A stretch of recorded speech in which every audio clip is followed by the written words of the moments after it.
तो guys finally आज हमारे पास आया है टर्बो व्हीसल। आज हम इसको टेस्ट करेंगे। कुछ इस तरीके का है। तो गाइस आप देख सकते हैं, इंजन ऑन करते हैं।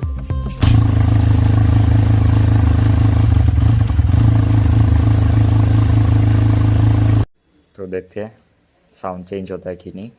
प्लग एंड प्ले है, बस ये नट आपको टाइट करना है।